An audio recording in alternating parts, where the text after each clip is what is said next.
Well, Mandisa, it's good to talk to you again. So a lot has changed in the 2 years since we've spoken last. Um, Yes, but first, let's talk about you personally. You just told me you're quitting your full-time job and you're going to become a full-time yes, activist. Tell me about that. Tell me what you plan to do. Just your thoughts. yes, absolutely. And thank you once again for having me. So I recently decided to resign from my full-time employment and take on running Black Nonbelievers and because the visibility has increased over the past few years. Black Nonbelievers as an organization has expanded we are now in 10 different cities across the United States, and we Right. are in the process of starting two more affiliate groups. And so as the demand and as the need increases, it just became time for me to take on a more active role in developing the organization, doing more fundraising, as well as developing myself as an activist, because there are other interests that I have in the movement. I serve on a few boards. I am also invited to speak at quite a few events, and so I had to make a decision to take this on more full time, and I had been putting it off for a little while, but now the time has come for me to focus more on the secular community and my activism and the projects involved. Right. That's great. That's great. So, the last time we talked a bit about racism within the atheist community, which sadly is a thing, obviously. And, but I'm going to go out on a limb and guess that it's probably gotten worse since November 2016. Is there more of that? Is that more? It seems like people are more open, just in general. Like, is that a thing you've experienced in the atheist community? That people are becoming more open with their atheism or growth? Or no, becoming open with their racism, like within Oh, what's so interesting is that we're still getting the question of why does it have to be a Black Nonbelievers? Right. We have people who are protesting, or they object to the Black Lives Matter movement, and they object to the racial justice components of the secular community. Right. And I just find it very interesting because with the advent of many well-known atheists and their behavior in the movement, it's high time now that the women and people of color and those whose voices have been obscured for a while. It's about time that our voices are heard more. Right. I think there's still some pushback there. I just tend to try to keep my focus on where it belongs, which is the members, our members, the people who need us, as well as those of us who our colleagues who work with us, and they know and they are aware of the racial aspect, and they want to help. Right. Right. Are you seeing a lot of growth right now within this is something else we talked about, the prevalence of religion, especially Christianity, in the Black community in the United States. And are you seeing a growth of atheism within the Black community right now? There is growth, definitely, within the Black community, although the numbers of religious folks are still pretty high. Right. I recently completed an interview with NPR, and the latest numbers are at 87% of Blacks that are still religious. I'm hoping that in the near future, with more people finding our organization and more people openly identifying, that those numbers will decrease. Right. But there does seem to be a shift in the number of people who are more open about their non-belief in atheism. So it is growing. Right. That I do see that there are also more Black folks that are open to at least talking about religion and the problems that they have with religion. So even if they don't openly identify it, there are certainly a lot more people that are open to expressing their criticism right. Of religion in the church. Hey, one step at a time, man, right? Yes. Whatever it takes to get there. Yes. So, yes. Something I was going to ask you about, at a lot of the atheist events, the broad, like, mainstream events, there aren't really that many people of color there. And, I'm wondering, are there things that organizers should be doing to try to change their approach to attract more people of color? I mean, what are some things that they should be doing that they're not doing? Because I'm sure there are those things there. I'm just curious. So, you've got more insight into this than I do. Yes, and I'm fortunate to say, and I'm always trying to be conscious of being the token speaker at these events. Right. I appreciate that, that the organizers like what I have to say and that I offer something of value. I am often asked for speaker recommendations, and I think they should be doing that more often. Right. I also think that there's a focus on the celebrity atheists, the right. big name atheists, the ones who draw in crowds, if you will. And while I don't see anything wrong with meeting a demand if there is one, I do think that there are more of us out there, like Black atheists, women, and more younger people who are out there that they could be reaching out to, and that they shouldn't be totally relying on someone like me to refer them to. Right, right. I think it should be good for them to do some research on the atheists, on the speakers of color that are out there, because there's quite a few of us. And also, we also held our first ever convention at Sea last year. I saw that. And we're also doing that again this year. And so what they can do is, we welcome everyone at our event. So if they'd like to know more about the speakers, that come from our community, they can certainly tap into, coming to our events if they would like right. to have more speakers. So they should definitely be doing their research and more due diligence and I can say that organizations like the Secular Student Alliance, like American Atheists, they have been, they have been increasing their lineup of, they've been expanding their lineup to increase more speakers of color and more women. So they've been answering that call. But right. yeah, there's still more work to be done there. All right. You mentioned the convention at Sea, and I see you're gearing up to have your second one. And I was wondering if you could tell me a little bit about that. Like, what do you guys do? What does that entail? Well, absolutely. Well, the convention at Sea, the first one was held aboard the Carnival Sensation, sailed out of Miami, and we'll be doing that again. What we incorporated one thing we'd like to do at Black Nonbelievers is incorporate fun with the community building and support. And so, and as well as hearing some fantastic speakers and getting to meet them. And so what we do, we organized a 5-day cruise, and we have talks and we have sessions that are on the ship, as well as we organize events that are organized around what's already on the ship. Like, for example, the karaoke, we organize around that, and also around the shore excursion. So this gives people a chance to get to know one another, get to network, and get to know the speakers, and before and during their presentations. And so it isn't all just sitting on the ship and having a convention all day long. It's a mixture of fun, information, and again, that networking and community. So it's it really was a great experience, and it gave an opportunity for those who weren't aware of us before to see us and to see us gather as a group, so that right. they know that there's an organized effort there. Okay. I was going to ask you.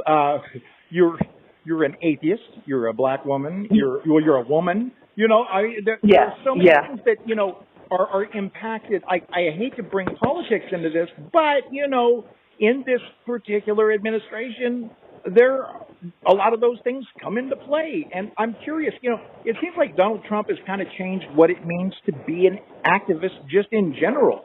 And I'm wondering, in what ways have you seen this administration? How has it sort of changed what it is that you do?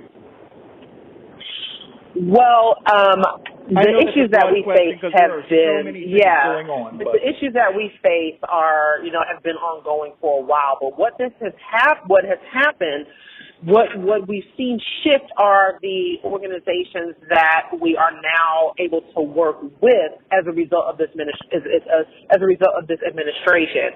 Like, for example, we were reached out, in the Atlanta area, the organizers for the Women's March reached out to us to be community partners, and we were also a sponsor for the anniversary event, because now we have more common goals now that we with as far as women, people of color, marginalized communities. Right. That I think is bringing more people together now more than ever to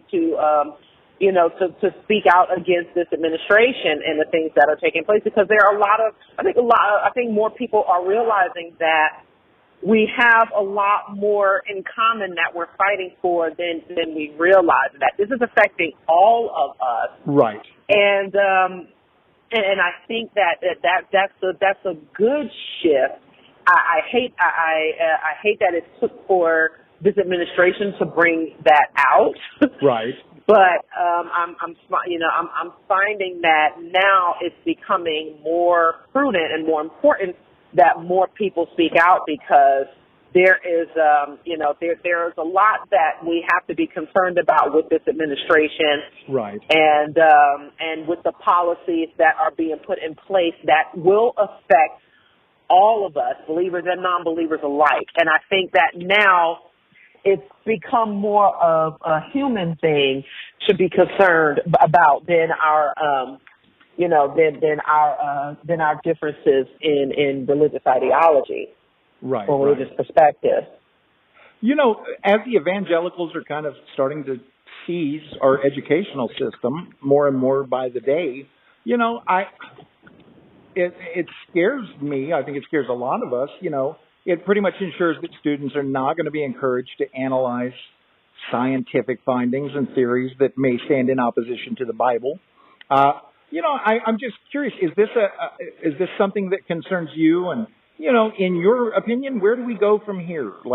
I know it's a broad question, but, what are your thoughts on this? This is just something I'm thinking about today, and I thought I'd throw that in. Yeah. But, well, I'm actually glad that, now, as I take on activism full time, I am able to look out for these things more and also speak out on them more. I think it is important for us to become involved as much as we can in letter writing to our, to our representatives, right. Attend school board meetings and speak up when we see something that is very crucial. It can be very difficult at times. It can be very difficult in period.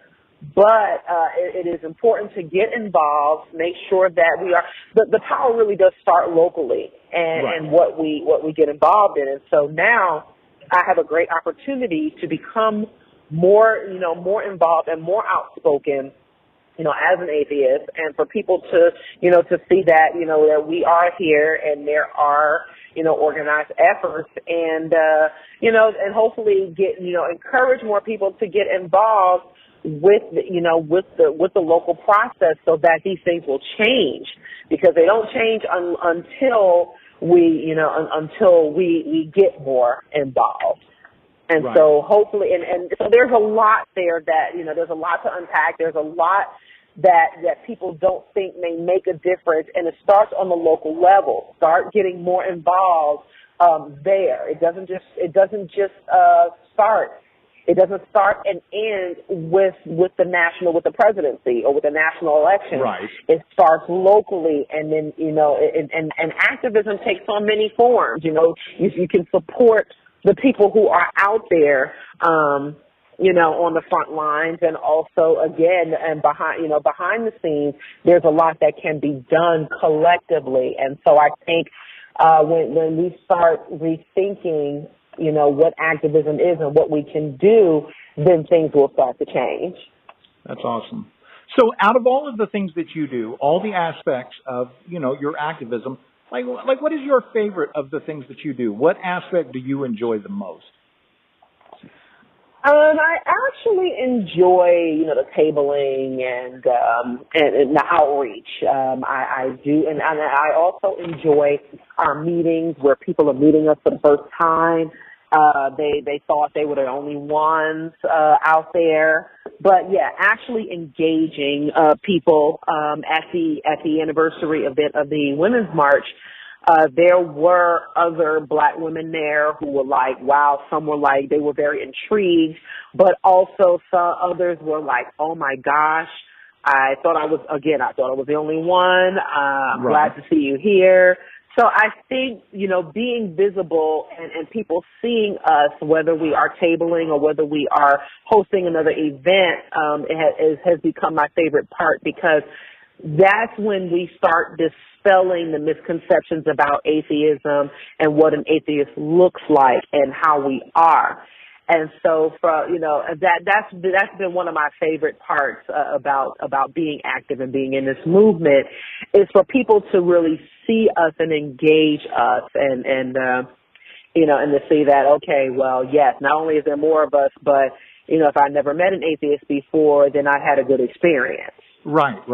No, I think that's very important. And I think, at times some of the people that we have out there that represent us sometimes don't represent us in the best ways. And, I could see how Christians would walk away with the impression that atheists are, these pushy, closed-minded. I mean, look, there's some of every kind of person within every group, but mostly we're just we're just people. We're just normal, decent people, and I don't know. But, a lot Absolutely. of us, they think we worship the devil, and they probably think we bite the heads off of babies, and who knows what they think. Yeah.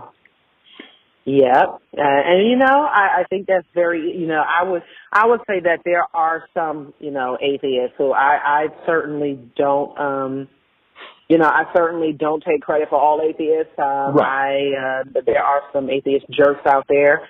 And unfortunately, there are some that are showing themselves to be jerks more and more. The one thing I found is that just because you're atheist doesn't necessarily make you any more logical or rational than a believer. And which is unfortunate, because I do hold us to that higher expectation. But I used to expect that. I used to think that was going to be the case, and it's sure not. A lot of times it's sure not the case. It's kind of surprising sometimes, and I guess it shouldn't be, but, sometimes I just think, like, you were able to get from here to here, and you made this, this bit of logical jump, but then you have these backwards beliefs, and it's, I don't know, it's disheartening sometimes, but. All right, well, I didn't mean to cut you off. Oh, no problem. I think, though, that it is still the responsibility of the believer to look beyond their own perspective and understand that not everyone does share the same point of view, and also that, we must be careful about, even though we represent a marginalized community in atheists, that we can't speak for all atheists, and we don't have to apologize for them. And also, there's so much good work being done within the community that I would hate for us to be scared off by the ones who we see don't represent us well. If there's some that you see that aren't the best, then there are more of us out here. And while it can be a bit disheartening, we're people, and we have to understand that, yes. And we don't have to accept everything that all human beings do, and we take it, and we're and we continue to move forward, not just move on, but we move forward. And I think the worst thing we can do is to deny that we are, that we're capable of doing bad things. Right. That certainly isn't the case. That we're always good, but I do think that there are more of us doing more. More of us are doing good than not. So I think it's important to not defend it, but at least acknowledge that part. Right.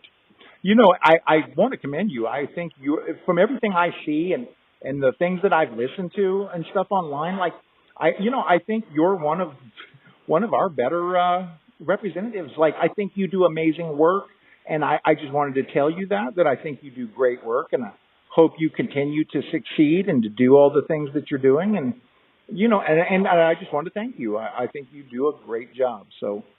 Thank you so much. I really do appreciate that. That really helps a lot, and I appreciate the feedback that I do receive for the work, and I am here now laying it all as being a full-time representative for the community, and so I'm looking forward to taking that on. All right. Well, Mandisa, that's really all I've got for you today. I do appreciate you taking the time to talk to me.